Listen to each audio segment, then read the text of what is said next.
On Friday, the stock market hit an all-time high, and the NASDAQ, which represents mostly tech stocks, hit its longest winning streak since 1992. But here's the thing, you only made money if you stayed calm and stayed invested.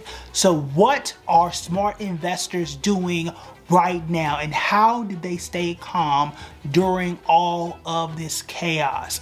Let's go ahead and break it down. For those that don't know, my name is Kevin Matthews. I'm a financial planner, and I can help you build confidence, clarity, and momentum in this economy. Ladies and gentlemen, this is what we're here for. This is what I am here for. Not only, as I mentioned, I'm a financial planner, but I've managed over $140 million, and I have been doing this for quite some time. And on this here YouTube channel, which you can go ahead and hit that subscribe button right now, I've been telling y'all to stay calm this entire time.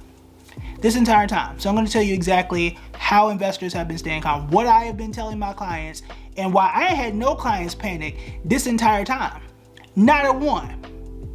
Not a one. So here's the thing. You have to have a plan, not have reactions. That's the thing I'm seeing all across the internet, all across conversations that people are having left and right. People are having reactions, they are not having plans. I've said it in videos, right? This is a time for planning. I have said it in my newsletter. This is a time for planning. You want to sign up for a newsletter? Go to buildingbread.com/news, okay? That link is right here. In either case, you have to have a plan. And the reason why is because when we are looking at, hey, if the market falls, we are going to do this. If the market rises, we are going to do this. That way, when those things do happen, we're not panicking. We don't have to worry about, oh my God, the market is falling, I'm shaking, I'm shivering, oh my God, this is happening, and then you pull out money and you're moving to gold, you're trying to move to oil. Like, no, that's the problem.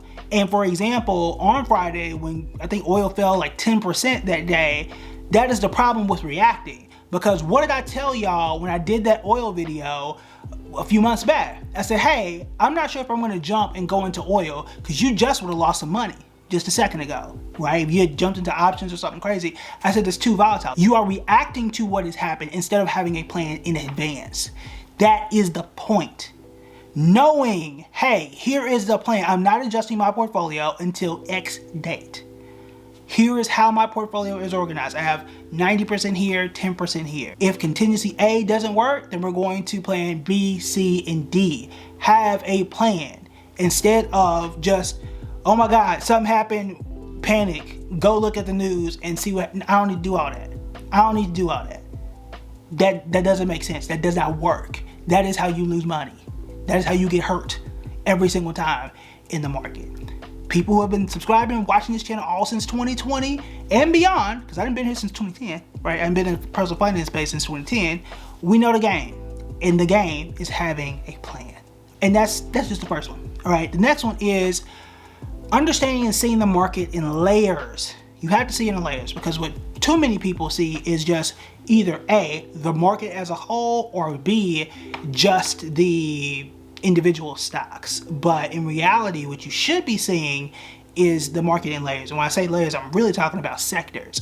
You should see the tech sector, you should see utilities, you should see finance. Because what can happen, and what happens in general, is the stock market can do what is called a rotation. And I did talk about this in my most recent newsletter last week, is the market can take money from one sector and rotate and move to another sector. We just saw this with what was happening in Iran, where money was leaving technology stocks and moving into energy and oil stocks. We did see this in years past, in 2022 specifically, where money was really leaving the tech sector and all tech stocks were down, and was rotating and moving into healthcare and defensive stocks. And we also saw insurance stocks do quite well. Now, when you look and see, like, oh my God, the stock market is down 18% as a whole, like it was roughly in 2022. Well, here's the thing. The market was down, but there were certain sectors or layers of the market that were doing quite well. You got to be able to see that. You got to be able to see where the market is doing well, as opposed to just buying into the entire market is bad, everything's terrible, let me just sell. Because there are pockets that are doing real well and making a whole lot of money. And you know, if you were subscribed to this channel, you might have made a little money by paying attention to those things and looking at the market in that way. But paying attention to those rotations can help you to see and move your money from point A to point B. It's why when I do these workshops and I talk to clients, I talk not just about individual stocks, but I say, hey, look, have you looked into the finance sector? Have you looked into the utility sector? Let's see what's over there and look into that section of the market, because this part of the market isn't doing well anymore, even though the entire market might be good or the entire market might be bad, because there usually are pockets, not just individual stocks, but pockets that are doing well or not doing well for very specific reasons. You've got to see the market in layers. And then another thing that smart investors are doing, and you might not want to hear it, they're getting second opinions. They're getting second opinions. Now I'm going to offer this to you. We can talk and I can be that second opinion for you. buildingbread.com/callkev. Free call. We can pull up your portfolio and look at it and you can get my opinion. Now, whether you value that or not, I would value that. I got trophies. But realistic, I've won awards. I've been in Wall Street Journal, just on the Charles Schwab Network about a week ago, talking about stuff like this and why you should remain calm. I do know what I'm talking about, but in all seriousness though, you do want to have a second opinion, because whether that second opinion is me, whether that second opinion is someone else, it is good to say, look, this is what I think about the market. I'm thinking I might want to do this. Can somebody else just double check this? Am I seeing this the right way? And whether that opinion is free or whether that opinion is paid for, it is worth checking those things out. I get a second opinion from time to time where I'm saying, hey, look, I'm looking at this data a certain way. Am I looking at what I think? Is this what I think it is? Now, 90% of the time, yeah, it is. But even I go and have somebody double check my work. Even I go and have somebody double check my taxes and things of that nature. I'm like, hey, look, I think there's a tax break here. I think I'm looking at this correctly.